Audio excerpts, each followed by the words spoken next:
Welcome to New Plays, New Playwrights. I'm Bill McCuddy. This show is designed to give artists a chance to actually see their work performed by actors. Now, normally at a table in what's called a table read. But today we have something kind of special. An East End playwright has written a one-man show about teaching. He's a teacher himself, so write what you know. The show was taken around a couple of times, and we'll hear more from him about that. But when it got here at LTV, it was actually in good enough shape to perform in front of a studio audience. Now, that won't be the case every time, but it is this time for something called Fremont's Farewell. Once we take a look at it, we'll meet the playwright. Enjoy Fremont's Farewell.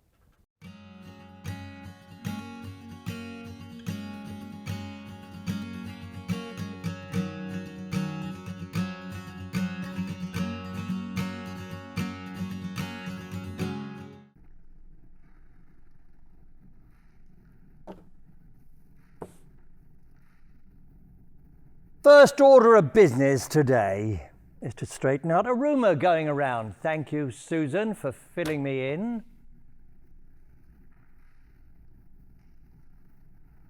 I have not been fired and will not be leaving the school. I have merely been placed on probation, meaning I am being closely watched, which I suppose I deserve. Oh, let's face it, minions, for me teaching has become a burlesque, an exercise in tangents, free association, blind groping. In short, an exercise in not teaching. Truth is, I don't give a shit about grammar or constructing a thesis or even explaining the literature. Where's the joy in grammar, people? Where's the joy in explanation? You want me to do a lesson on run-on sentences, or do you want to know why my wife moved out last Friday? Oh, I waited until I was 33, minions. I was sure I was ready, was sure we both were. But you have a couple of kids, they get a couple of illnesses, get diagnosed with this and that. You buy a house that needs a roof, and then a furnace, and the kid with ADHD is throwing food at you across the dinner table. And the bills are piling up, and pretty soon you're not even saying goodbye when you leave in the morning. It's become a business relationship, which to me wasn't so bad. Candlelit dinners never thrilled me. And therein lies the problem. She married me hoping to convert me to a candlelight kind of guy. I married her hoping to convert her to a business partner. Do not ever, my dear underlings, do not ever marry a project. I did get 2 wonderful children out of the deal. It's just hard when she walks out after 16 years of working every day to keep it together. She just walks out. They meet someone else, and even if the new relationship is in fact better, and let me tell you, it rarely is, or if it is, it's because they know this time it's on them to make it better. Giving up on something just plain sucks. Everybody take out a pen. Come on, right now, everyone.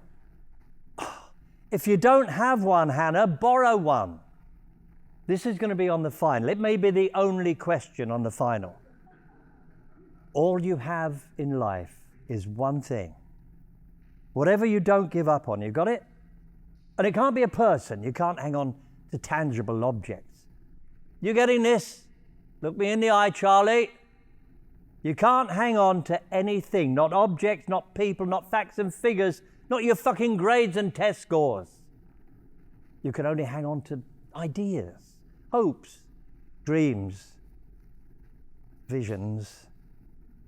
You can't hang on to a person, but you can hang on to marriage with a capital M, or love, or hatred for that matter, bitterness.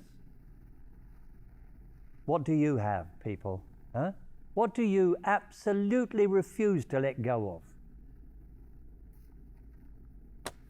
And what has my wife hung on to? Candlelight dinners, romance, maybe? Maybe she has. Maybe she is now with the new guy building a life of love and decency and mutual respect. It's true, we never had those things, not really, not in any lasting way. Maybe she is, people. Maybe she is. I'll go to fifth period. Go, all of you. Forget the damn bell. When we're done, we're done. Tomorrow we talk about Hamlet, people. The Prince of Why Me.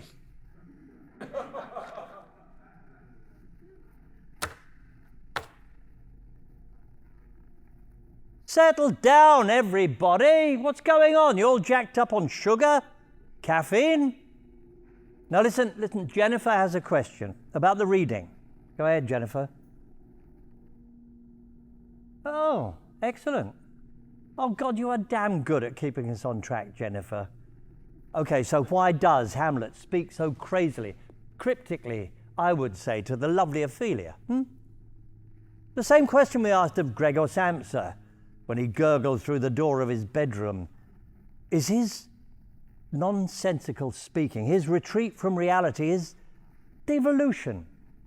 I once saw a band called Devolution in the East Village in the early 19s. 6 screaming electric guitars, no vocals, play for 5 hours without a break. Is his, Hamlet's, retreat from reality merely a sane response to an insane world? Which leads to the question for today's discussion, perhaps related to Hamlet, perhaps not. Who gives a shit? Oh, I am allowed to curse, Hannah, in the context of the lesson. And even if I'm not, I'm on my way out. Oh, yes. The stack of evidence against me grows thicker every day, so complaining to your parents about my language isn't going to accomplish anything. You of all people, Hannah, asking about this. The rest of you getting the irony here? I've heard you down by your locker in the basement, Hannah, saying things that made my skin crawl. I heard you say you wanted to boot fuck Mary Watley. A more honest complaint, Hannah, would be that my language is too tame. Oh, I've heard you down there, Hannah, heard you say things that made me pray you would never have children.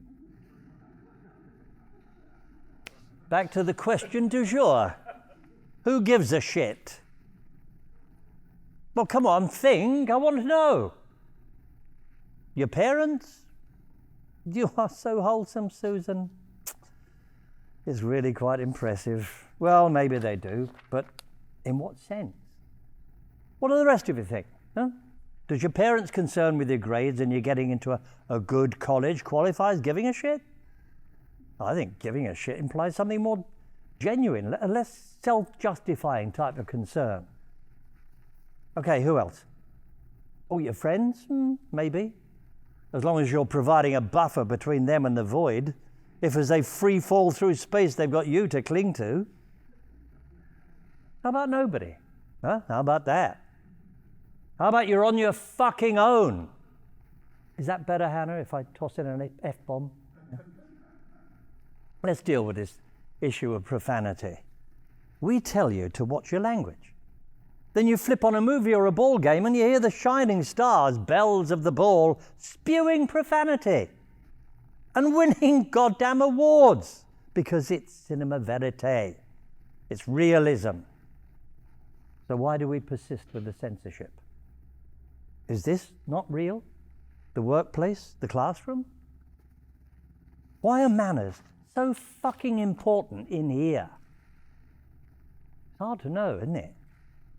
You're not supposed to cheat. Then you see the goddamn outfielder holding up the ball like he caught it when the replay clearly shows it's short-hopped into his glove. And the guy's a fucking all-star. It's all arbitrary, minions. You can't curse when you're around adults who say you can't. But you can when you're not, and they can and do when you're not. And sometimes when you are, but still say you can't. The truth is, minions, cursing is a positive thing. It adds emotion, emphasis to what you're saying, and it feels damn good to boot because it's an expression of anger, contempt. And if you've been fucked over, you're angry. Oh, sure, it's different in East New York where there's anger percolating at 200 degrees, a place where you're born angry, than it is out here in the Hamptons. let alone this fancy prep school in an English classroom. Right, Susan, Charlie, Jennifer? It depends on the context. Hannah, our resident black sheep, frothing obscene down at her locker in the basement, is okay. But me up here in the classroom is wrong. It's a violation of your sense of decorum. Well, fuck your sense of decorum. So yeah, I'm cursing a lot today. And I don't know, maybe it is gratuitous, maybe it isn't justified, but I'll tell you what, I've spent a lot of time hurting, if that's worth anything. One whole year, my first year teaching in Manhattan, every day after school I walked home from the west side to the east side. And before going into my shithole shoebox of an apartment, I'd walk out onto the 59th Street Bridge and contemplate jumping off. Every day for an entire year. I was teaching at this fucked up school in Hell's Kitchen, and I was lonely, big time lonely. But more than that, I was 25 years old. I was tired. Did that year? Or my best friend Danny Keymore ODing in my basement on the night of my 13th birthday. Or my mother dying when I was 10 and my father not talking to me for the next 5 years like he fucking blamed me. Did any of that give me the right to curse? Did it give me the need to curse? For a lot of us, it's gratuitous, unearned, self-indulgent, it's true. But for some of us, there's an actual need. Do I qualify? Maybe. Maybe not. Is this shit real, people? Huh? I ask you, is this shit real? Well, how can it be? We're in a fucking classroom, right?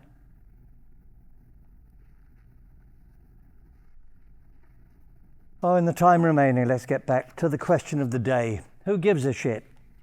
Well, yes, Charlie, about Hamlet, or about Gregor Samsa, or Gatsby for that matter. We're talking tragedy, people. Who gives a shit about Gregor's dried up bug corks the maid takes out with the trash, or Gatsby's body floating in his swimming pool? Who gives a shit about the Prince of Why Me? Gertrude? His oversexed mother? No way. His father, the ghost? All he cares about is vengeance. Or is it justice more than vengeance? What do you think? How about you, back row Johnny? What if you had been robbed of your identity, your livelihood? Would you seek vengeance or justice? Would you want the perpetrator's head on a stake, or the simple assurance that he would perform no such foul deed again? By the way, justice or vengeance, the ghost is committed to principle, not to people, certainly not to Hamlet. And our young prince finds himself in a nasty fix.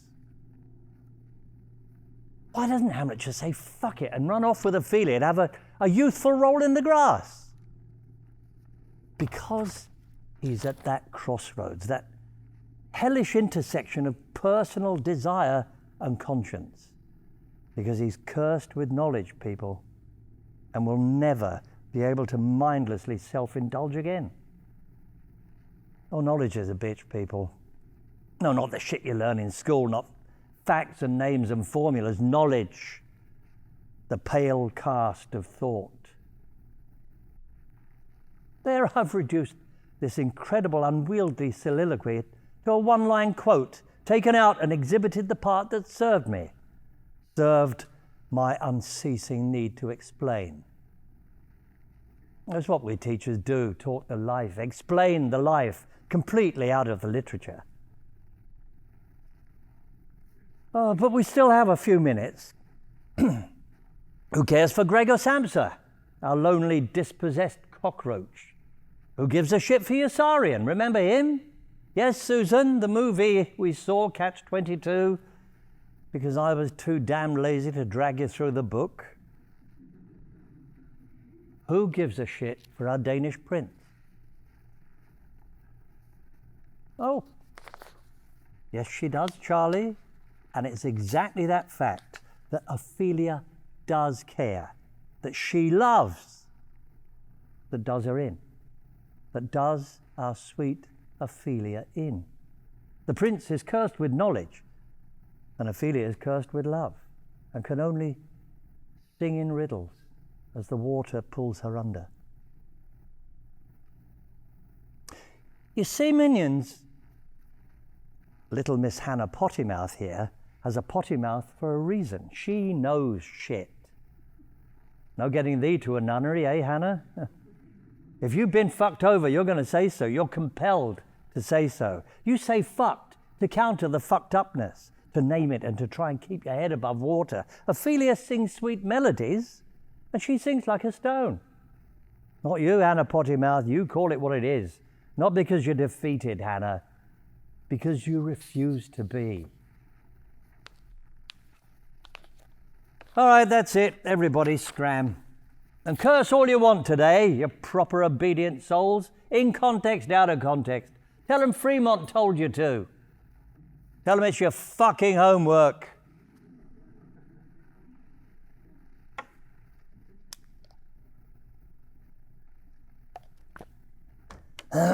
Today's lesson.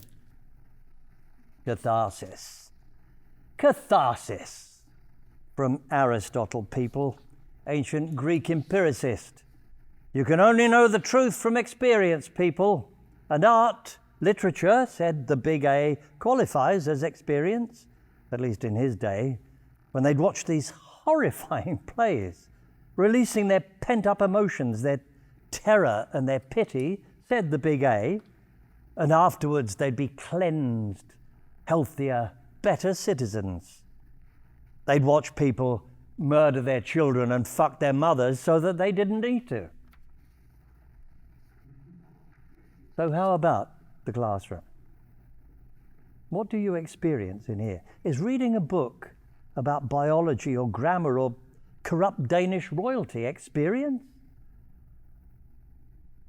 Yes, Susan, but are you experiencing biology or are you merely experiencing school? Reading a book about biology. Once again, I'm asking you, is this shit real? So, here's a poem. Kid wrote my last year of teaching in New York City in '98. Open your English packets to page 35. I want to see if a bunch of white kids in the Hamptons can relate. Yes, Jennifer, page 35. Fuck the SAT. Really, Jennifer? Offended? We're reading the language of the oppressed, Jennifer, seeking some lowbrow catharsis. Your parents pride themselves on being able to say how forward-thinking our school is. A couple of F-bombs shouldn't be a concern. Now, everybody together. Fuck the SAT by Corey Johnson. Went to school with all the rest. Wasn't easy climbing out them sheets, but Mama told me nothing good would come. Spending my life on the streets. Saw my old man standing on the corner. Didn't even know who I was his. He and his boys were their same old stories. Soda pop lost its fizz. Fuck the SAT, Fuck the SAT. Walked into that big old warehouse first day of the 11th grade. Security guard scurrying round. Wanted to spray him with a can of Raid. Mr. Dingle inside an essay. Asked me how many books we'd read. Miss Loudmouth told us trigonometry was the key to getting ahead. Fuck the SAT. Fuck the SAT. For 6 solid months, I packed my books like a mule toting his load. Got me some C's, got me some B's. Counselor told me I was on the road. You're going to do good, Counselor said. Separate yourself from the rest. All you got to do, Counselor said.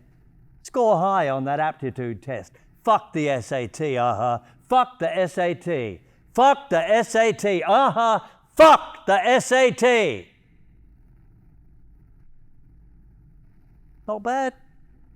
Not bad for a bunch of pampered preps. You actually sounded like you started meaning it. Feels good, doesn't it? Fight the power, right?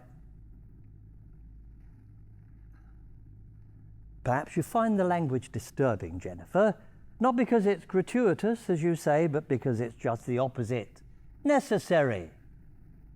We need to expel the toxins, Jennifer. Expel them from our minds just as we do from our bodies. Expel them any way we can. Now all of you get out of here. The bell's about to ring. Tonight, finish Act 2 of Hamlet. Now there's a boy ain't taking no SAT.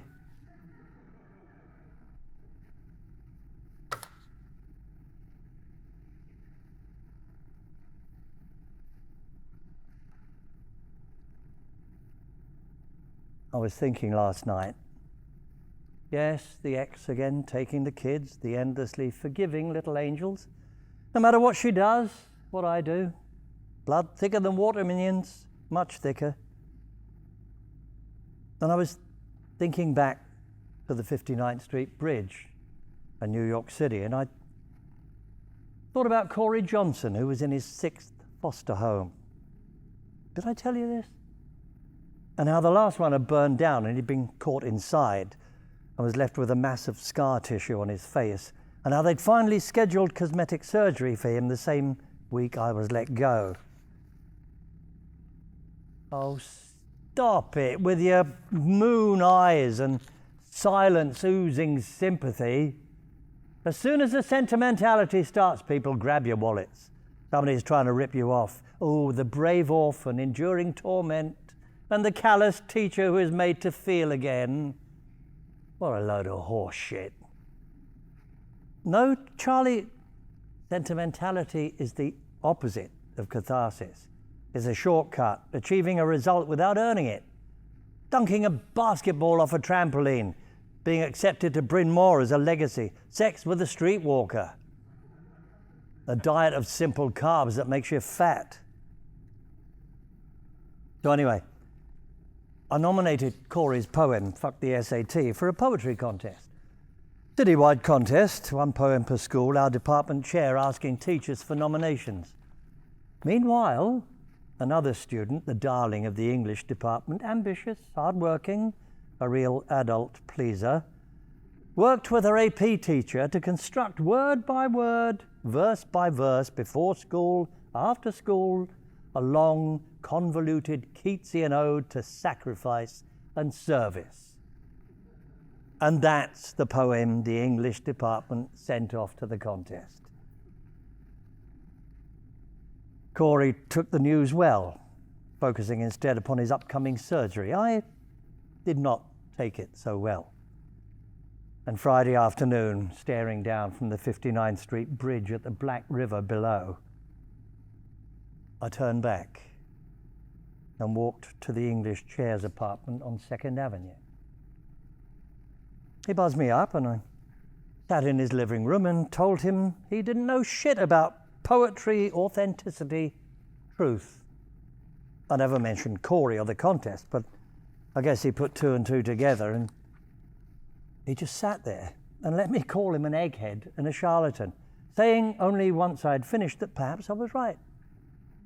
He had been unable to publish a single poem beyond his high school literary magazine. I remember thinking, what the hell does that have to do with it? It's not about publishing, it's about reading. It's about listening. The next day I got called to the principal's office and was told I was being let go. And I had that shitty feeling in my gut. You know the one, Hannah. The one I've had much of my life. The old "you fucked up again, Ronnie."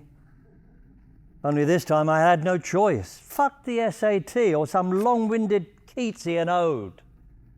Give me a fucking break. And yes, there was a woman. There's always a woman with whom my relationship had run its course. Oh, what a war I had with Susie from Santa Cruz.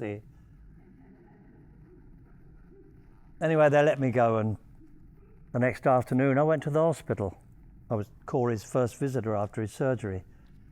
He asked me if the surgery had been a success, and I couldn't see anything through the bandages, but I sat by his bed, the sun slanting through the blinds, and as the room grew dim, I found myself in that strange place teachers sometimes go. On the cusp of becoming more than a teacher, becoming a caregiver, an intimate. And I recoiled. As I finally got up to leave, Corey knew I would not be coming back, knew it before I did. He said, "Thanks for coming, Mr. Fremont. It means a lot to me." And he was already forgiving me. And it's that grace, that ability to want more while accepting less, really accepting it, that I envy and admire. And I know I will never come close to having.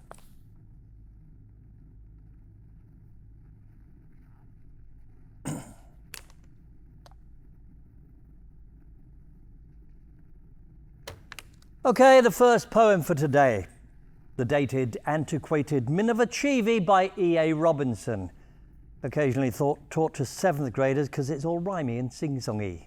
Though just like that other middle school standard, frost stopping by woods on a snowy evening, way the hell over their heads. Minerva, child of scorn, grew lean while he assailed the seasons.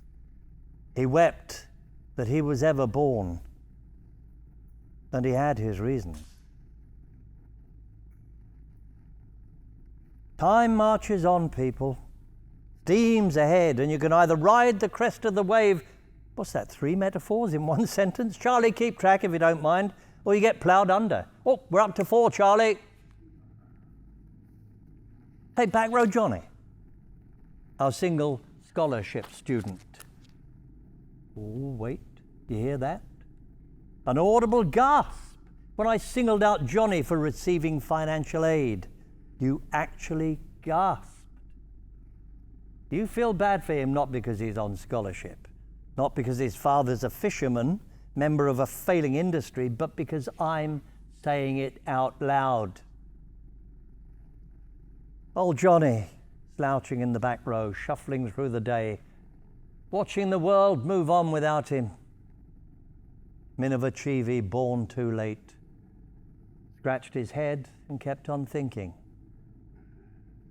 I knew your father, Johnny. Went to school with him at East Hampton High. And he was a lot like you, maybe a bit more reckless, a bit more proud. Back then, being a fisherman was still a worthy calling, with a community that depended on you, and laws that protected the fish from the goddamn tourists. Don't be ashamed of needing a boost, Johnny, needing a little help. It's not easy to betray your own family, especially if they're the ones asking you to. Sending you off to this private school, filling out financial aid applications. Can you please give us some money so that our child can forsake his heritage? Now, giving up on something after so long, as some wise man once said, just plain sucks. Oh, it was me that said that, Susan, was it? Oh. Not a wise man, but a what, Hannah? A wise what? Takes one to know one, eh, Hannah? So what's your heritage, people? Charlie, Jennifer? What are you holding on to? What are you unable to let go of? Or maybe, Johnny, you should be ashamed. What choice do you really have? You are now a card-carrying citizen in a world that doesn't give a damn for heritage, a world in which what survives is what is most ruthless, most uncaring, the cockroach, the tourist, following their natural inclinations, the merciless ocean rising and falling, rising and falling, with you or without you.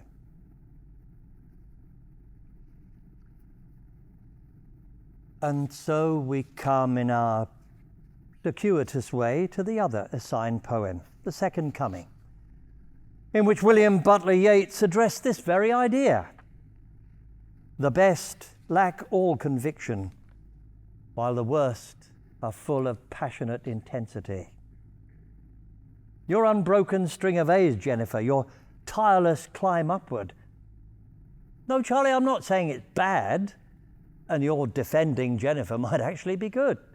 I'll give you that. But because she's only doing what she thinks she ought.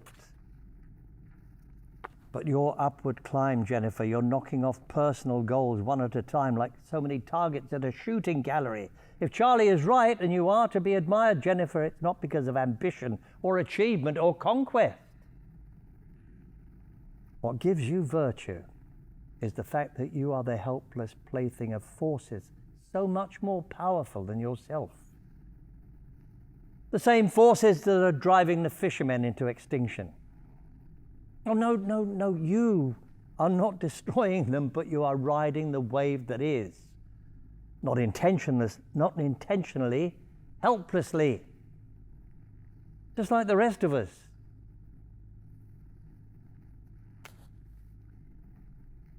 The Bible says the meek shall inherit the earth. But old Mr. Yeats wasn't so sure. After witnessing what surely seemed to be Armageddon, World War I, he placed his money on the ruthless, the greedy, the soulless. And what rough beast, its hour come round at last, slouches toward Bethlehem to be born.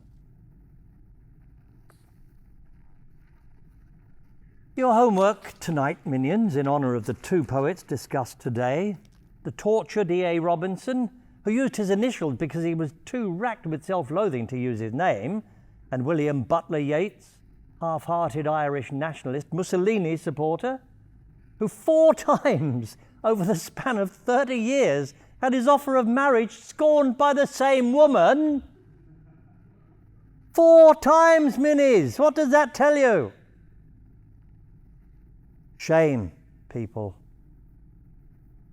The fuel for great writing is shame. Your assignment tonight, then? None. Except for you, Johnny. Your assignment is to go home and write a poem. Because you might be the only person in here who can.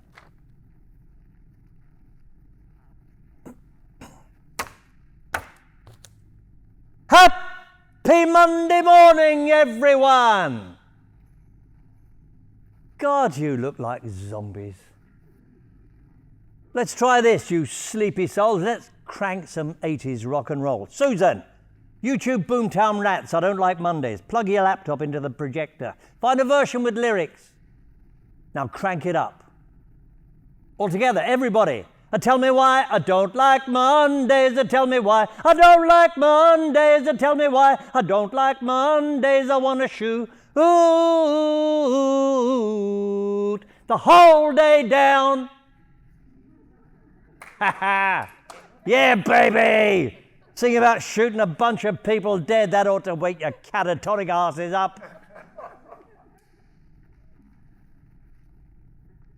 Today, my captives, I would like to do a lesson on synonyms. My son calls them cinnamons. Last week, we both stayed home, 2 days from school. How was the sub, minis, Mrs. Frosty Nips? She tried to learn your asses some punctuation, did she? Well, good. Anyway, we took 2 days, played ball in the yard, walked into town for ice cream. It was amazing to walk into the village during the school days, seeing the workaday world. Bit disorienting at first. You feel like you're not supposed to be there, like some kind of trespasser. But then it's liberating, calming. You should all try it sometime. I sense an assignment coming on. Anyway, here's your first set of synonyms. Write them in your notebooks as I say them. Excrement. Feces. Waste. Dung. Manure. These are synonyms for what? Commonly used word. Poopy, yes. Caca, good, Charlie. Now the most common synonym of all. Oh, good. Okay, now again, louder. Everyone, come on. Oh, come on, people, it's cathartic. Say it!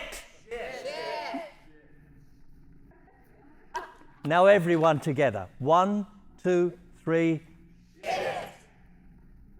Wonderful. I can almost smell it. And my wife left me for this guy, Richard Doyle. She filed papers for divorce claiming spousal abuse. She got 3 of her best friends to testify in court that I'd verbally abused her. And she laid claim to half of everything I own. The equity in the house I had bought with the only inheritance I will ever receive. My pittance of a life savings. I did get nasty on occasions, it's true, and perhaps for that I deserved what I got. I am a pathetic problem solver. One time, I saw her and the Richard coming out of La Casita. I was with our 2 children, had taken them to a movie on a Friday night, their mother needing a night out with friends. I saw her and Do-Right and another couple coming out of the restaurant, and I put the kids in the car and walked over. I should have taken her aside before addressing her, no doubt. My bad, I confess, but letting my emotions run away with me. I walked up to her and said, "You heartless fucking bitch." I don't know what I expected. Maybe nothing. Maybe I just wanted to unload. But I certainly didn't expect to see on her face the expression I saw as she's standing there with my replacement. A look of sorrow. Sorrow! God damn it! I mean, she's standing alongside the man that is, by virtue of simply being there with her, everything I am not. And she's the one feeling sorrow. So tell me, did my words constitute verbal abuse? Maybe. There's 2 sides to every story, minions. Her friends, as they made clear in court, saw it as a brutal attack. From their perspective, she was stuck in a bad marriage, trying to get relief by spending some time with a few people who accepted her for what she was. And this guy, the guy she's trying to get relief from, tracks her down and assaults her with the most hurtful words. And my side? Well, my side is that you deserve what you get, at least the bad stuff. Even though half the time you don't know what you're doing wrong until afterward, when you're being punished for it. And sometimes even then you don't know. Ask Job. Ask Gregor Samsa. Ask Corey Johnson. Or Back Row Johnny. There's good stuff too, of course there is. Mindless merriment, serendipity. But you get no credit for it. The good stuff is merely good fortune. It's the age-old Christian curse, minions. Thank God for the good stuff. Blame yourself for the bad. Oh, before you go, your assignment tomorrow. I want you all to skip school. Yes, Charlie, skip school. Well, it's very simple. Go somewhere you wouldn't normally go. Take the road less traveled by, the way my son and I did last week. And at some point, pause to appreciate how strange it is, how eerie. You'll know I'm in class with those few of you too cowardly to do the assignment, and you'll feel like a ghost, so programmed to be in this classroom with me that your feet will barely touch the ground. Your assignment, minions, is to feel guilty. So guilty, you begin to float.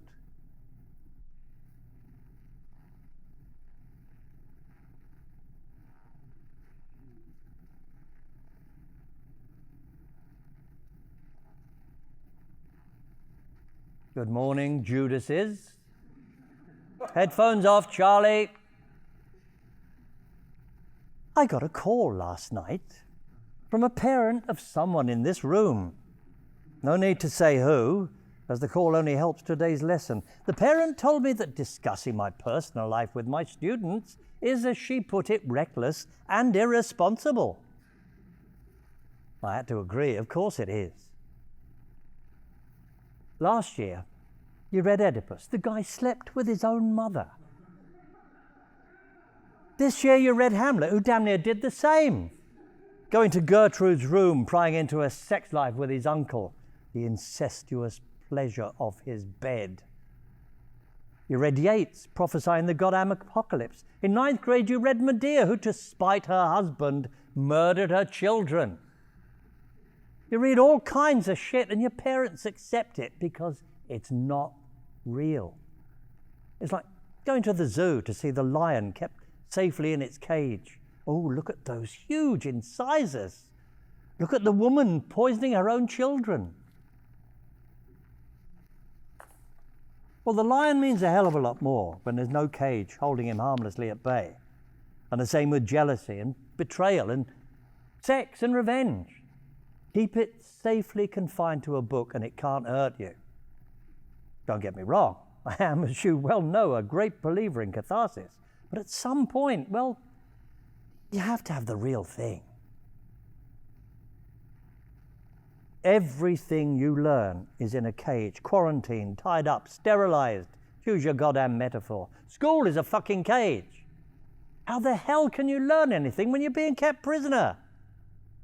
All you learn is how to conform, how to get by, how to pass the fucking test.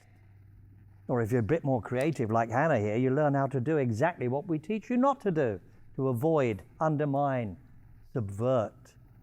You learn despite school, not because of it. Oh, there's no question that Hannah's knowledge of how to screw someone in the basement bathroom is deeper, truer, more lasting than Jennifer's knowledge of the rhyme scheme of Minerva Chivy. Oh yes, Hannah, you know how to go in one at a time at an interval, how to turn the water on the sink, how to flush the unused toilet, how if there happens to be a teacher nearby to shift as you exit the bathroom into obsequious student mode and ask a distracting question. Oh, Miss Hagenmeyer, will the homework for tonight be posted online as your serpentine paramour slithers out behind you? Because Hannah uses her knowledge.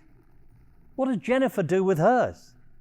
It's only relevant if she's asked a particular question on a test or if the same academic issue comes up in some class next year. If she even remembers it next year. There's a reason why the term academic is pejorative, and that's exactly what you learn in school. Shit that is academic. So go home tonight, Jennifer, and tell your mother she is absolutely right. Telling you guys about my personal life was reckless. In fact, it was more than that. It was narcissistic. It may even have been abusive, breaking down the time-honored boundary between teacher and student, the trust, the illusion of safety. But then, Jennifer, tell her I reconstructed the cage. And that with one simple utterance, I made it all up. The boundaries were reestablished. Is what a lot of you did last week in your dream narratives. You wrote these amazing, wild stories about shame and confusion, rage and terror. But then you ended them by putting the bars right back up with one final murderous sentence. And then I woke up.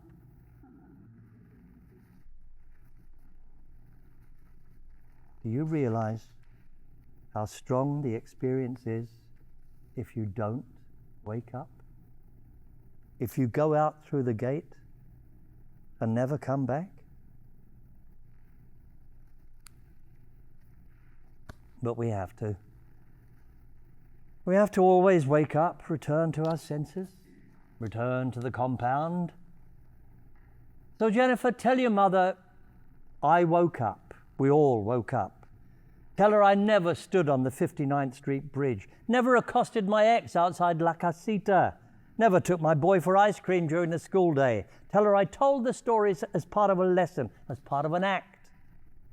Tell her those experiences I discussed have been safely returned to their cages, relegated to the realm of fiction, and we have nothing at all to fear. Her lovely daughter is safe.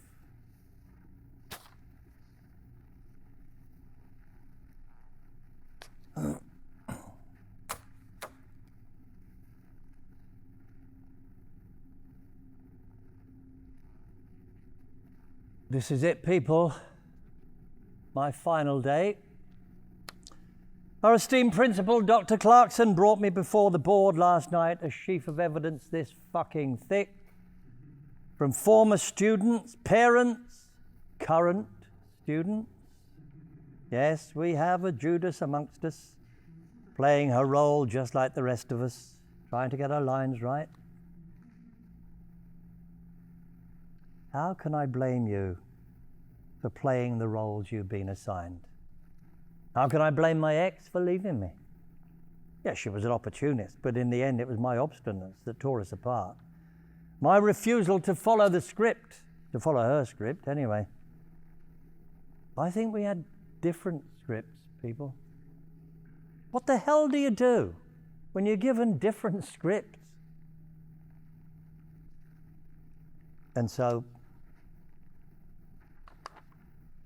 I have granted her full custody of my children. She and Richie Do Right have a nice home in the village of Sag Harbor with its A-rated school system and teachers that teach, that believe in rectitude, convention, staying on track. And who knows, maybe their lessons will stick. As for you, my minions, my former minions, I would like to wish you success as you continue on your paths. Would like to, but finally cannot. I just don't believe in it. Grades, aptitude tests, college. To wish this for you would be to wish you American cheese. No, I do not wish you success, but failure. I wish you loneliness, ignominy, exile, the whips and scorns of time, the pangs of despised love, the proud man's contumely. What I wish for you, minions, is abject degradation, an unendurable humiliation, that you be stretched to tearing on the ruthless rack of indifferent fate, the decrepit, starving multitudes from across the great arc of our globe converging to peck at your exposed, unprotected flesh, leaving you destitute and bloody.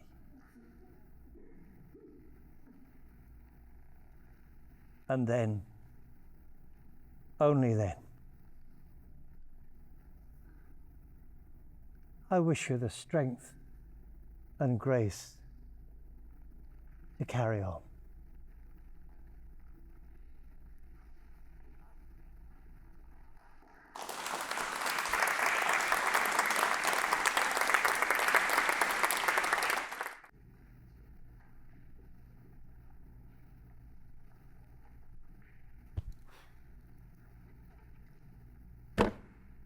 Well, well, well.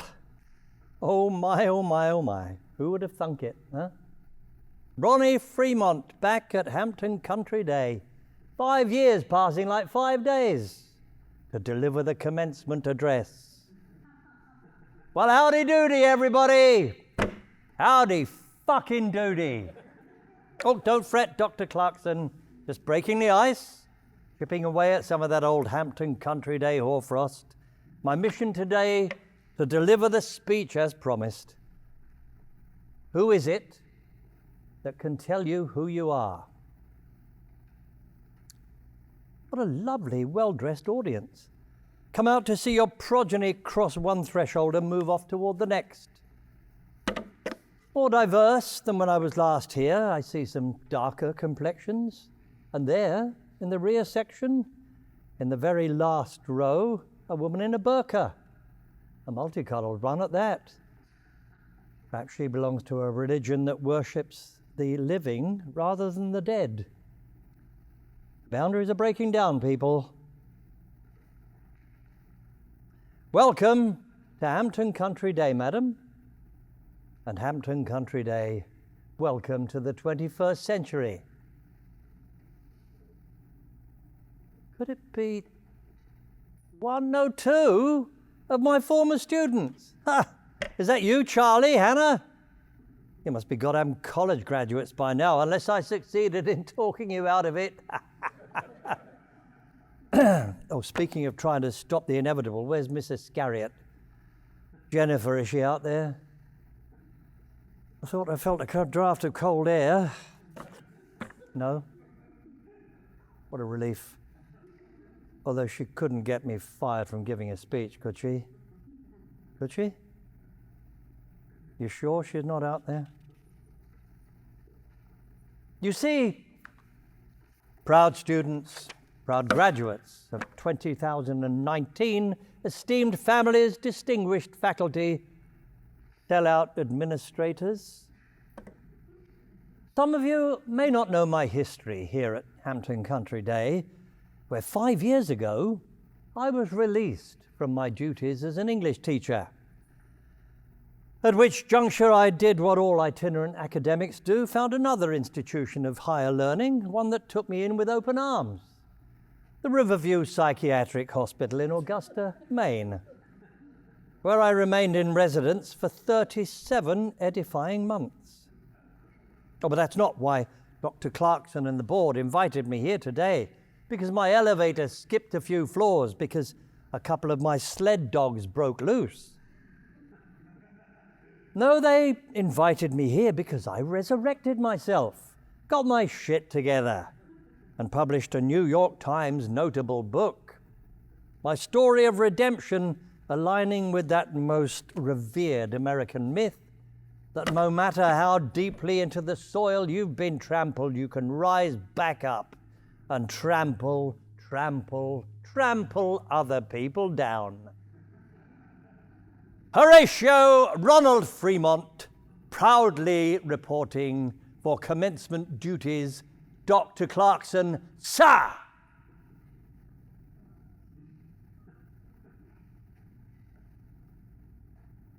It was 4 months after my termination here at Hampton Country Day when the last bulb on my marquee blinked out. I packed a bag and headed off like Lear into the storm, driving all night through a torrential nor'easter, arriving at the Riverview entry gate unable to speak, my left side soaked from the Civic's leaky window, the guard radioing another who brought me into a wood-panelled room to sit in a chair bolted to the floor, before a bench bolted to the floor on which sat 3 people, one in a white orderly's uniform, the other 2 men my age in suits. After a few moments, I found a voice, not my voice, a voice, and told them I'd crossed a line, had done irreparable harm to more people than I cared to mention, and needed to take a break from polite society. I removed a letter from my chest pocket, soggy from the faulty window, and handed it to them. It was an email I had printed out from guess who? The icy one herself. Straight A, no nonsense, keep the trains running on time, Jennifer Iscariot. I brought it with me today. Dear Mr. Fremont, I'm writing from a small town somewhere in the middle of the country, in a location I'd prefer not to disclose, where I ended up after my post-graduation road trip having decided to take a gap year.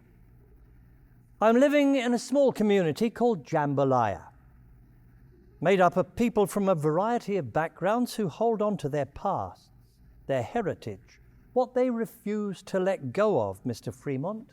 Remember? We have this wonderful melding of culture and tradition here. Christians, Muslims, atheists, all living together peacefully. I've been thinking about your class, Mr. Fremont, and have come to the realization that the reason you chose me as your foil wasn't my innocence or my ignorance, as I thought at the time, but my studiousness. The fact that I took every lesson, every word uttered by you and every other teacher seriously. I was so literal-minded that I didn't know the difference between an assignment asking me to chart a rhyme scheme and one asking me to renounce my entire way of life. Do you know what I did the day you assigned us to skip school, Mr. Fremont? Spent the entire day sitting in the nature preserve across from campus, trembling. But I did it, Mr. Fremont. I did the assignment. Yes, it was my obedience that made me your nemesis, because I believed in the institutions you attacked, but more because I believed in you. When you mocked me, called me Judas, said renunciation was the only way we could make anything of ourselves, I believed you. Now I'm doing your final assignment. Surrounded by people with true convictions, I am learning to let what is untrue simply fall away. I may not be lying bloody and exposed beneath the broiling desert sun, but I am getting there, Mr. Fremont. I am getting there. Sincerely, Jennifer Browley.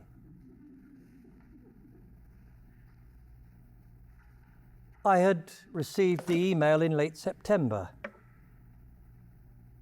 Remember sitting at my kitchen table and closing my laptop, overcome with a mix of shame and pride at the impact my words, my teaching had had. But rereading the conclusion, I am getting there, Mr. Fremont, I began to feel as if I committed a prank that had gone terribly wrong, as if I had dared someone, no, assigned someone to swim across the entire ocean and was standing on the shore watching their head and stroking arms get smaller and smaller.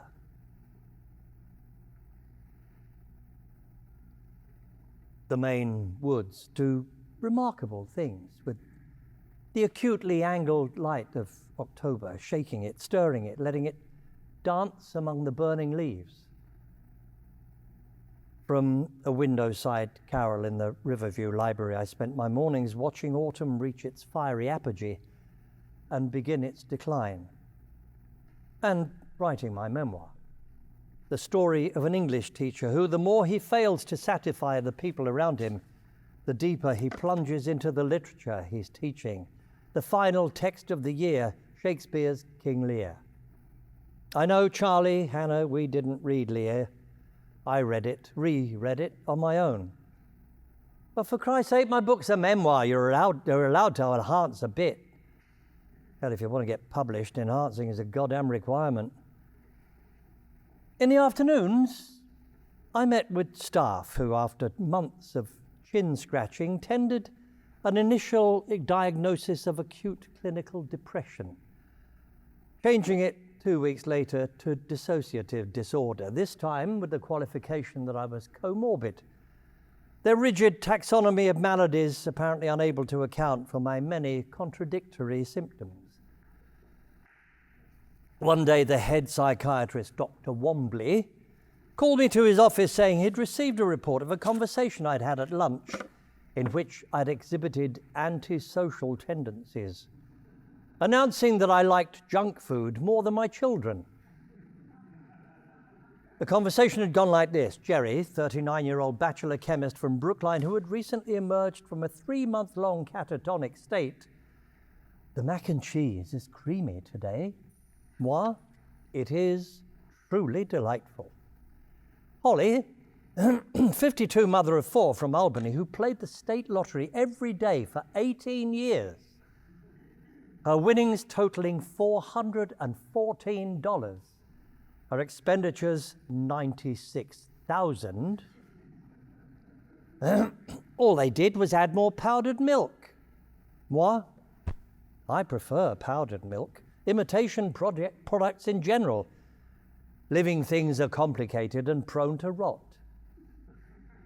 Jerry, reciting the lessons he'd learned in group, but it is only with the living that we can interact, seek forgiveness, offer it ourselves, and have long relationships.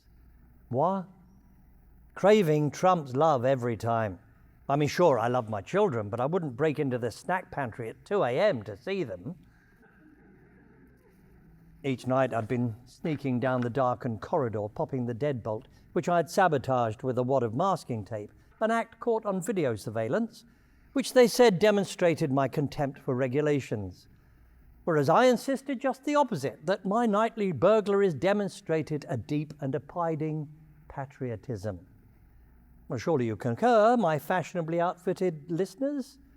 If we have a national characteristic, it is not industry, not ambition, and sure as hell not compassion. It is craving, the unquenchable urge to get.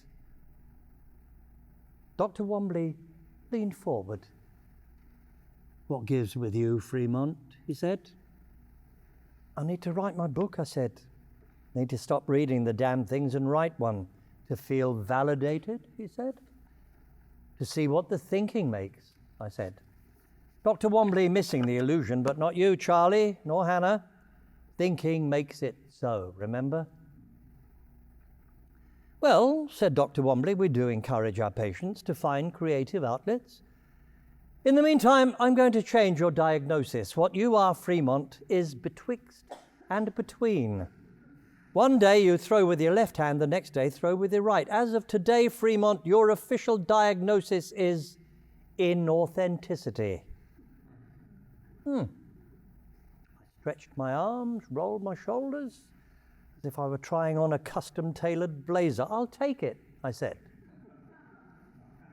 And so, autumn into winter into spring, I wrote my book, not about finding myself, but losing myself.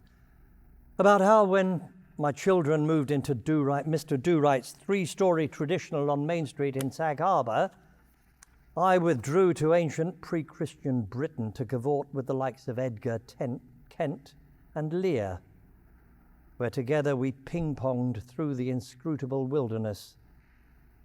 As the blinded Gloucester says, "Mere flies to wanton boys." The book was published the following autumn, and I spent the next 14 months, Riverview serving as home base. What better place than a fun house for an imposter to call home, eh? Doing book tours, delivering lectures. And alas, here I am, making my triumphant return to Hampton Country Day a literary star. Thank you very much. For all queries and requests, speaking engagements, film options, product endorsements, or any other obsequious attempts to rub your lowly elbows against my notable ones, please contact my agent. What a fitting ending to the presentation that would be. Unfortunately, today I am not making a presentation, I'm telling a story. So sit back and try to get comfortable. Nobody's going anywhere. My time at Riverview wasn't spent merely reassembling scattered fragments, constructing a coherent narrative out of an utterly incoherent life. No, I had another itch that needed scratching. Well, 2, really. Regarding my children, I came to realize that down beneath my magnanimity, beneath the graciousness with which I had not merely accepted the judge's decision to award my ex-wife custody, but had insisted to my children that the change represented opportunity, rebirth, lay a disquiet, a simmering acrimony. Yes, I realized they were children, hadn't asked to be brought into the world, yet after all my doting, it was they who had ended up with a family, not me. How could I not feel shortchanged? Yes, I was the parent, supposed to rise above, not only to know better, but do better. But I was also a goddamn human being, wasn't I? Wasn't I? Perhaps you too, beneath the congenial faces, harbor a similar unease, a nagging counterweight, a foreboding, as you send your children off into the new breaking day, the darkness closing in on you from behind. How about you, sir? There in the third row, blithely enjoying today's ceremony. Any doubt buried within? Any rancor? Or you, madam, in the last row of the rear section, your face hidden within your burqa? Or you, miss? Yes, you with the misty visage sitting there overcome, swollen with emotion on this momentous day, your grief-tinged pride nearly too much to contain. Or maybe you just have to pee. Oh, go on then. First door on the left in the lobby.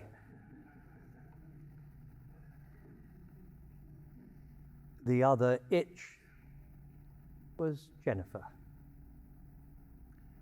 And so I emailed her back.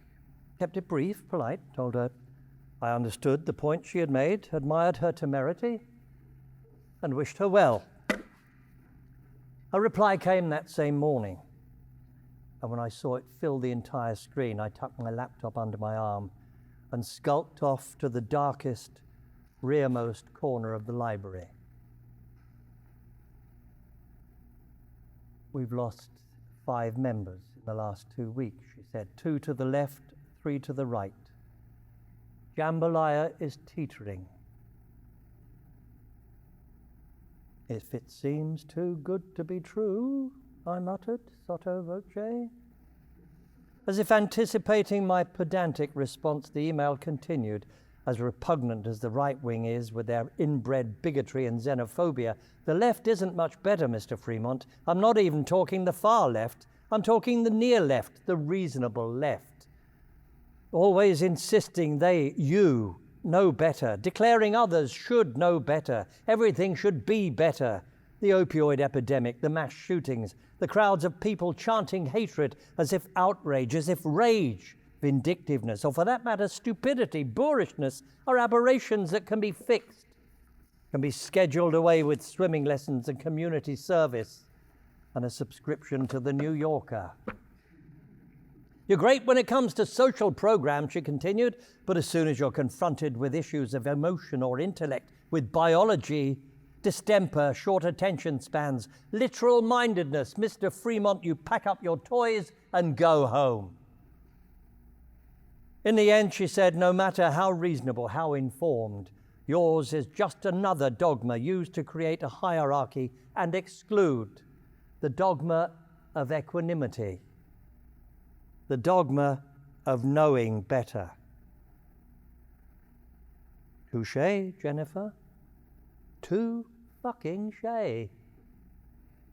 All that humility I tried to sell her and her classmates, that vulnerability I displayed with my woe is me confessions, standing on the 59th Street Bridge getting dumped by my wife, no matter how real, how authentic I tried to make it, was in the end nothing more than a demonstration of how much I had learned, had overcome, a pronouncement of all I had mastered. The supreme chutzpah of the storyteller who, no matter how woeful the tale he tells, climbs up on his pedestal to tell it. Jennifer wasn't done. Therefore, she continued, we at Jambalaya can no longer passively advocate for moderation as the extremes grow more rabid on either side and the institutional overlords gaze down on it all through their tinted, shatterproof windows. Which leaves us with only one option, she said in closing. We, the lowly middle, must enter the fight.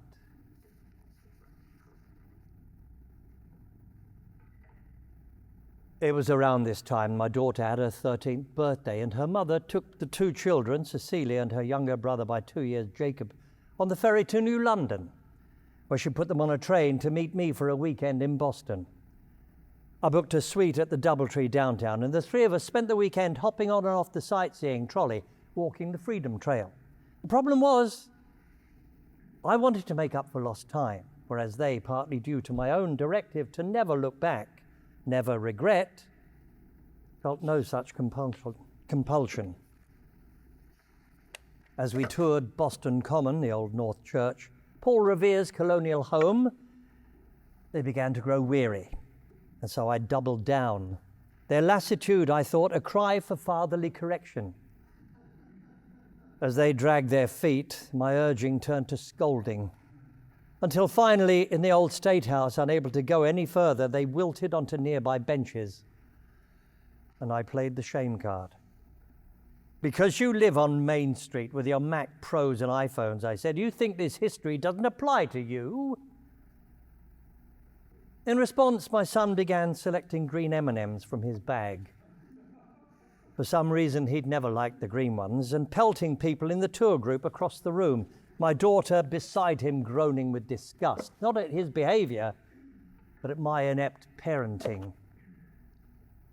Why the green ones? I chided, resuming an argument we'd had some years earlier, in which I'd insisted all the colors tasted the same. My son, with my daughter joining him, insisted they did not.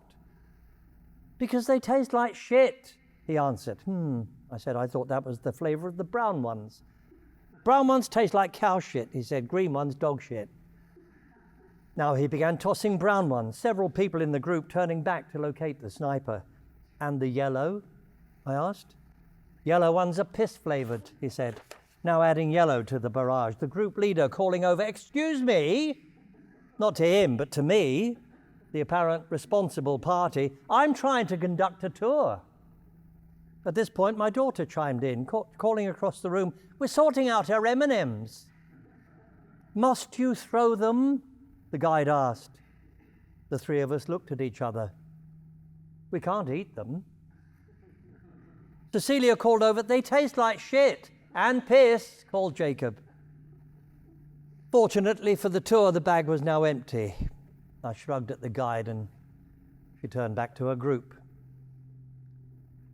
I remember you telling me in 4th grade, Cecilia said to me once we had given up for the day and boarded the trolley back to Faneuil Hall, that learning about a bunch of dead white guys from the old days wasn't history, but was desultory. You taught me the word. It was true. I had reviewed the Xeroxed history lesson Cecilia had brought home and, in a rare moment of candor, said I found it dated and dull. A rare moment because my parental impulse, in stark contrast to my diatribes as a teacher, I am nothing if not a hypocrite, was to protect, encourage them to conform, seek safety within the confines of the group. What I wanted for my children was to be athletes and cheerleaders, bumper sticker-worthy members of the honor roll, to live lives free from the crushing burden of self-recrimination. But it doesn't work that way, does it? The things our children remember are never the lessons we repeat ad nauseum, but the truth that leaks out a single time. And so, returning to the hotel, Cecilia and Jacob, relieved of the obligation placed upon them by their overcompensating father, piled high the copious pillows on their king-size bed, plugged in their devices for fresh supplies of power, and dove deep into their feathery virtual worlds. And me, I went down to the bar.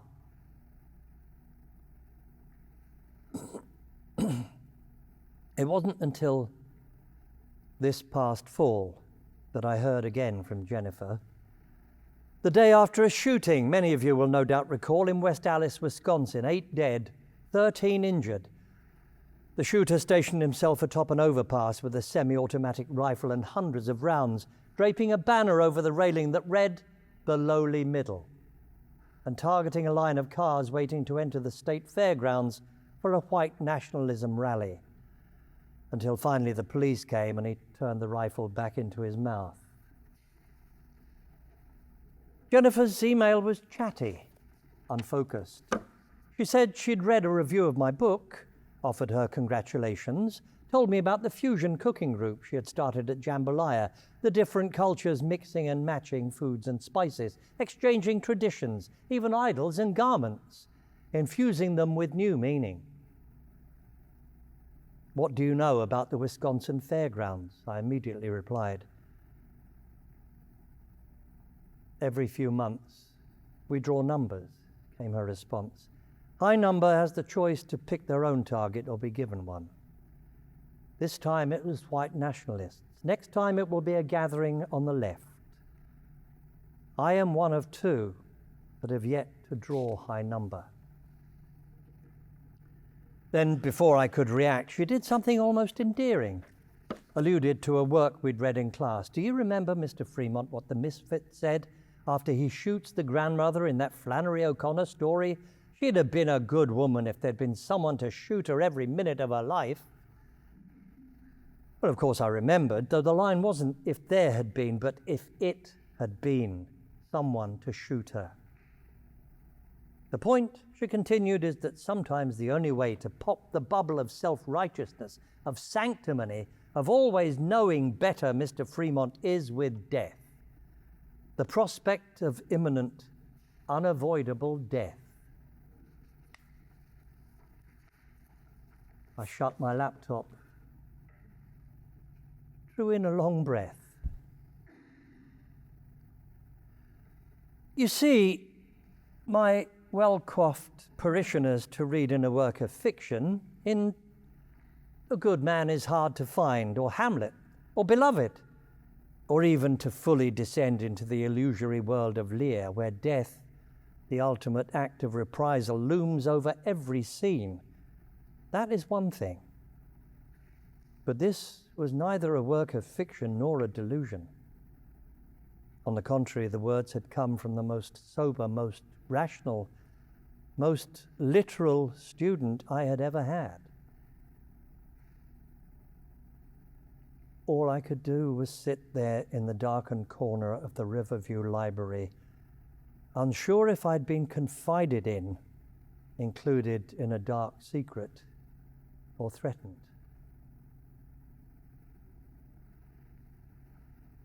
How strange, disorienting, the prospect of death, the notion that your life, painstakingly memorialized, constructed and reconstructed, may not be your own.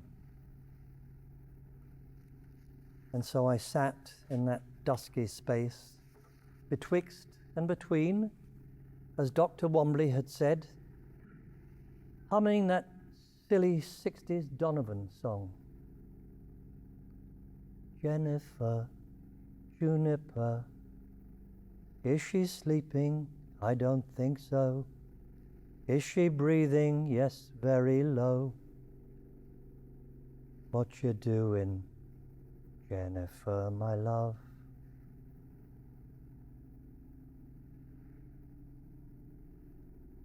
If you don't mind, I'd like you all to turn your attention to the back row of the rear section,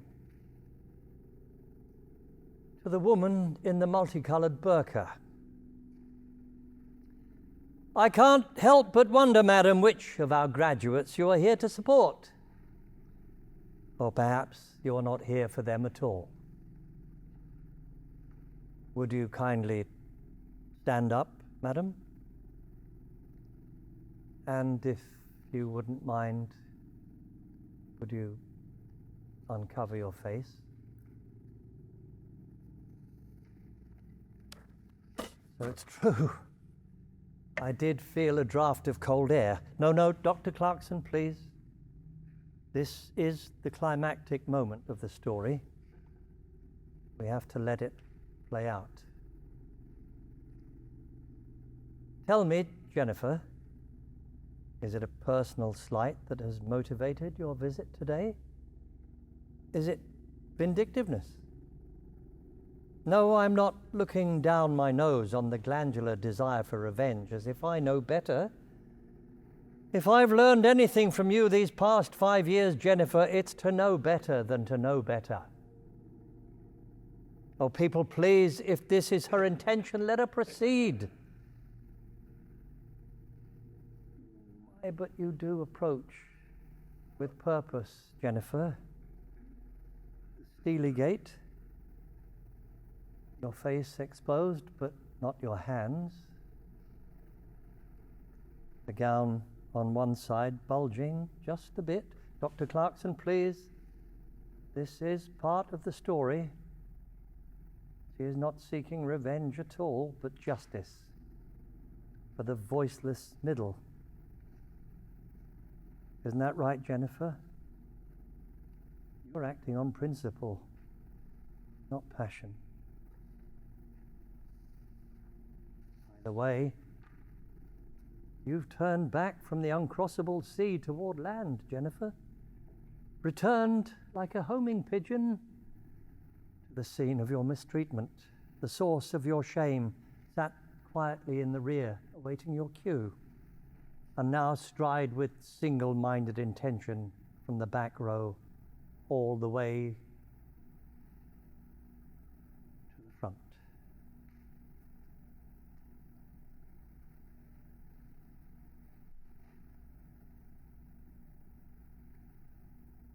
What you doing, Jennifer?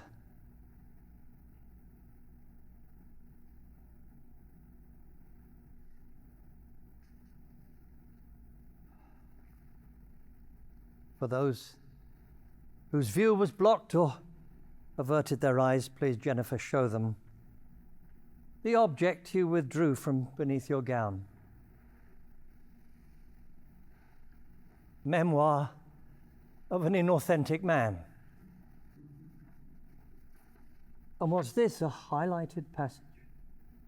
Oh yes, the words I muttered upon my arrival at Riverview.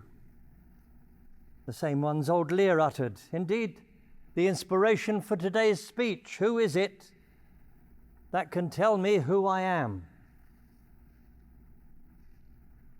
So that's why you came up here, Jennifer, to keep us on topic. Scaring the holy shit out of us, not to derail the proceedings, simply to make sure we stayed on track.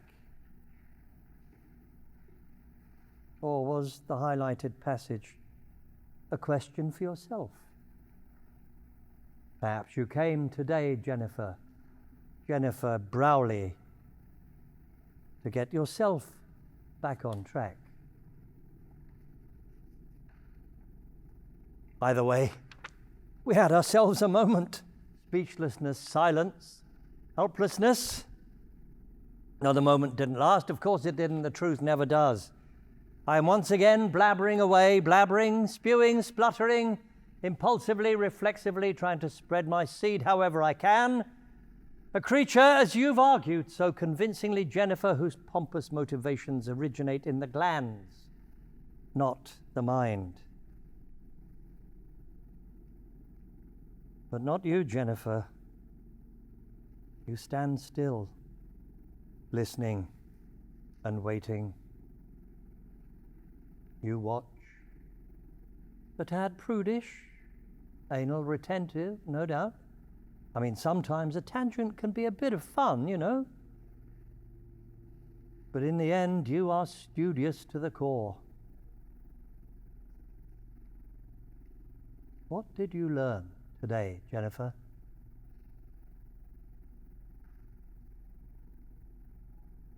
And tell me, why are you trembling?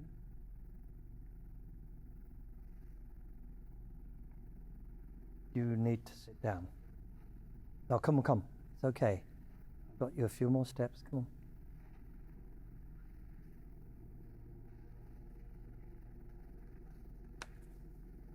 Sit. It's okay. Sit.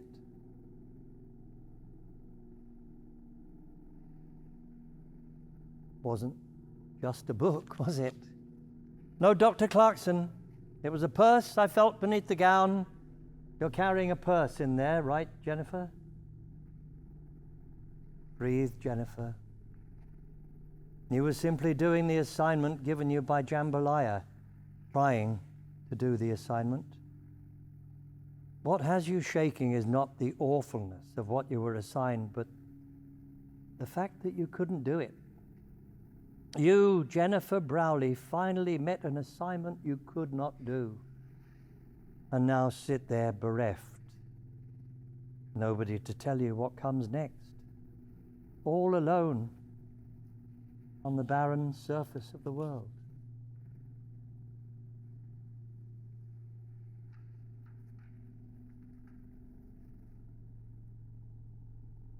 Tonight, I will meet my children will step from the tidy tweed of the keynote speaker, the omniscience of the pedagogue, into the role of the feckless parent, seeking only a moment of peace with the people I love. I will pick them up at La Casa de Do-Right and take them into the village for ice cream. Will allow them any size cone they desire. Will let them wear their earbuds or AirPods in the car, in the ice cream shop. Let them sit on the bench out front and pelt the passers-by with an assortment of shit and piss-flavored M&Ms. And then I will drop them at their home, where they will retreat to their rooms, withdrawing into the gauzy glow of their electronic cocoons. They didn't ask to be born into this anxious mess, and I will appease them however I can, even if it means giving them up entirely.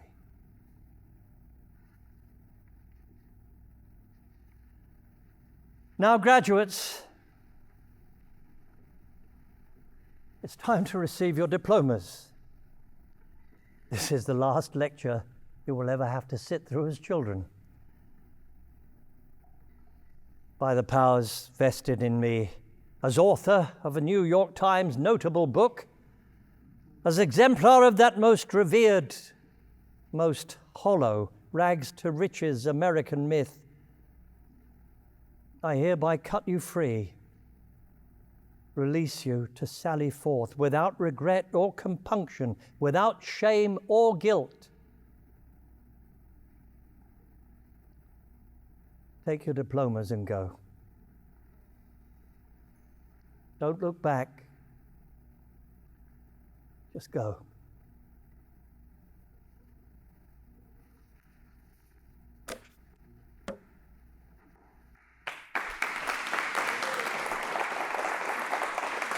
That was Fremont's farewell. Now say hello to the man that made it, or actually created it. Shelby Raebeck, welcome to New Plays, New Playwrights. Thanks, nice to be here. How does it feel to look at it on television, having thought about it how long ago?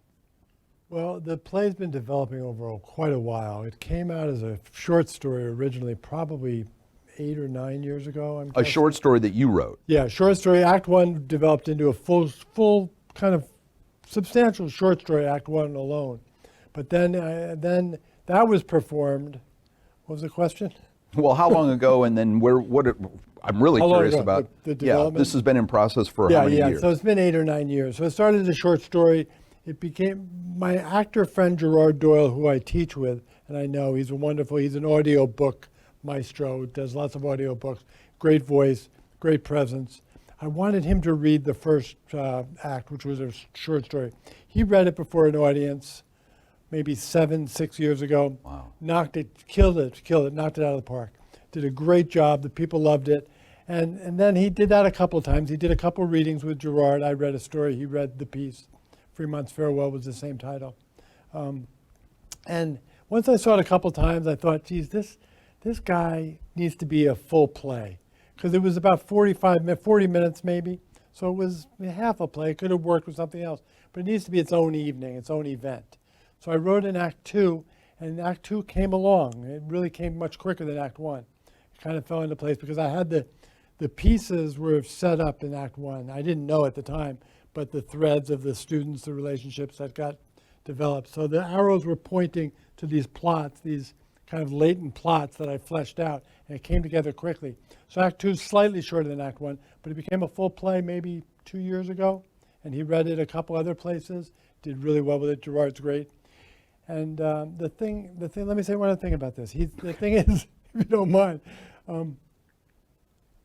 he reads a script. It's a reading, but because he's a teacher in Act One and a commencement address keynote speaker in Act Two, right, it really works that he's working from a script. So I don't know if you felt this way, but I'm pleased with how the script doesn't really intrude. It's not obtrusive. It feels more like a performance than a reading to me. No, absolutely. And I think it's, in the condition or the state it's in right now, it's kind of ready to go on and maybe find an audience beyond the East End of Long Island. Well, that's what I think. That's what I've been saying. Hello. No, I need to find I want to expand my audience any way I can. I think it's ready. So to back up to my original question, what'd you think when you finally saw it filmed and had a little audience there? I was really, overall, I was very pleased. It felt very much like the reading itself, but to have it there, kind of taken at a time, the way video does, and to be able to go back to it and watch it at your leisure, and to have controls over it, it's because there's not a lot of set, there's not a lot of videography or cinematic quality to it. It's pretty much just a stage reading performance, but it works well. So for me, it's just the convenience of being able to watch it over again.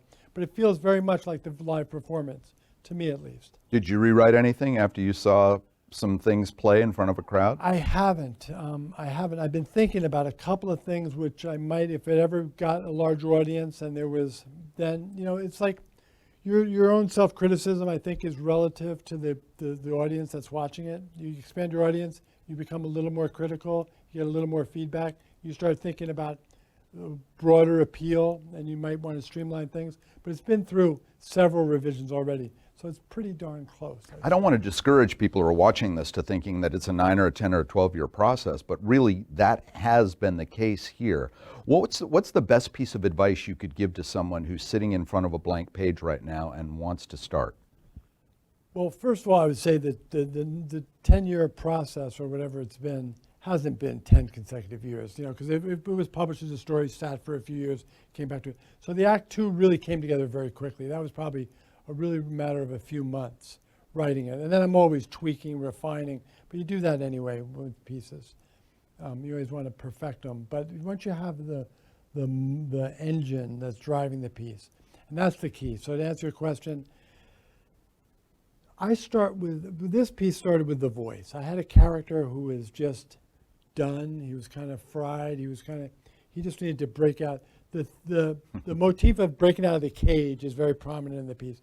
Breaking out of convention, out of society, out of the classroom. He can't handle the constraints of his life anymore. And so creatively, you try and have a big idea in your head the whole time? Well, there's a man in a cage, for example, and he's trying to get out? Well, that's kind of unconscious. I think that was more, I think I have the voice. I had the voice of the guy. And whenever you have a voice that's compelling, a voice, whatever it is, it contains that delay. It also talks to you, doesn't it? It also wakes you up in the middle of the night and gives you a good idea or says. Yeah, and the reason it's a voice, if it's strong, it's fighting against something. It has to be tackling a problem to be really voice. It has to be shrill or contemplative, or whatever the nature of the voice is. It's in response to a context. And so what I do when I write is I start with the voice, and then I figure out what the voice is talking about and what it's talking against. Now, this is a voice of a teacher. You teach at the Ross School out here, and I have to ask, do you know teachers like this guy? Well, I don't want to get anybody fired myself. I'm a lot like him in spirit, and I know the thing is he's teaching English literature. And something he talks about in the play, which I've talked about elsewhere as well, is the idea that if you're teaching literature, if you really love literature, you're a revolutionary, you're an insurrectionist at heart. Because that's what great literature is. It's always about blowing the cover off convention. It's always about rebelling. It's about revolt. It's about not accepting the status quo, not being able to handle it, not being able to live with it. So if you love literature and you teach in a very conventional space, a classroom, there's a conflict there. Mm-hmm. And I think it's also, I would say, any teacher who loves literature or loves storytelling or loves art, or maybe even history or other subjects too, in their purest form, because there's a craziness to the purity that gets lost when it gets corralled and But contained. No real student has ever threatened your life in any way or come into the classroom with something more than a bon mot and a... No, I had a couple of chilling experiences when I taught at the university level. I had a student I found out years later told me, one day I was going to go up to campus with a gun because he was upset with the teacher. And I was like, and I had not a problem, but I'd given a harsh critique of this student's story. This is a whole other story. This guy was actually Roy Cohn's former boyfriend actually. Oh my God, really? In Salt Lake City, Utah. Whoa, this is your next piece. This is the next play. Could be, yeah. So I had but that didn't factor into this play. There is one scene in it that is autobiographical, which is there's a scene with where the teacher visits a kid in the hospital who has cosmetic surgery after a foster child who's caught in his foster home burns down. And I actually did have an experience in New York City my first year of teaching with a student who wrote a poem that wasn't nominated. He didn't write the SAT poem. I don't know, can I say that word in here? No. The poem is "fuck the SAT" in the play. Right. But that wasn't the poem he wrote. It was actually, and it was a she that in reality. But there was a student, a foster kid, who I went and visited in the hospital. It was wonderful. I'll never forget this child. She was beautiful. She wrote this wonderful poem. The poem she wrote was called "It's Raining on the Inside." And she wrote this magnificent poem that the stupid English department chair at the time did not nominate for the citywide contest. He nominated one very similar to the play, to the poem. The we talk about in the right, play. yeah. The Keatsian ode to sacrifice and service. The cool, controversial one. Yeah. Yeah, okay. But no, he didn't. They didn't. No, didn't nominate hers, but Right. they did one the that was. conventional one, the one that made the adults all feel good about themselves and teaching and all that. The conventional, moral, uplifting one. Got it. So that was very. I mean, I changed the student, I changed the poem, I changed the details. The guy's, the teacher where he lives and stuff. But it was Hell's Kitchen. It was all that one kind of came out almost whole. It just insinuated itself into the play. And so back to your question about where plays come from and where the writing comes from. For me, the process is mostly unconscious, but for me, it's fascinating the relationship of my actual experiences to the story I create, and sometimes they come together. Yeah, it's all fictionalized. It's totally fictional. All the stuff about his relationship, but spiritually, emotionally, it has to be true, right? So you have to have experienced or felt or seen, experienced, or empathized with something very similar. But this just fit right in. It just kind of jibed. It came in very naturally. And sometimes it works, sometimes it doesn't. I see so many plays where you mentioned conflict earlier, and I see where there's nothing happening here. We're just listening to two people talk, and it's not moving the story forward. In a one-man show, to get conflict in, and in this case, it's his last days, and he knows his days are numbered at this job. But I think that's very important for writers to always have a sense of, am I upping the ante, and do I have dramatic conflict happening in this thing continuously? What are you doing next? I'm working on a short novel. I'm just started marketing it, actually. I don't know if I'll have to work on it more, if I find an editor or publisher, maybe. But I have a short novel, which is similar thematically in the sense that it's very rebellious, but it's about young kids. It's about in a sentence, it's a group of high school dropouts from New York City, this ethnic hodgepodge of kids that drop out of high school, they sleep all day, and they begin, rather than falling through the cracks, the central metaphor is they ascend through them. So it's this dark energy, it's this riff on dark energy and dark matter. This kid's an autodidact, a 50-year-old narrator of the story. He's a very smart kid who drops out of school. He can't handle convention, but the kids go up. So they begin to climb. They become aerialists in Central Park in the trees, and they climb the bridges, and then their numbers begin to grow. They go up. They're not contained by gravity. They're tapping into this dark energy, and they just go up there. So they're these anti-conventional, not anti-social in the clinical term, it's clinical sense, but anti-society. And they just break out. They don't go to school, and their numbers grow, and they end up migrating across country. This growing mass of youth. And it's kind of a big story, but it's written in vernacular, and they're street kids, and they're very. And that's the one sentence description. That's the one I'm still going. No. It's not even done yet. I love your enthusiasm. Don't wait 10 more years to come back with that as a play, but you have a home here anytime. And Shelby, thanks for joining us. Thanks for the support. That's New Plays, New Playwrights. I'm Bill McCuddy. Thanks for being a part of it.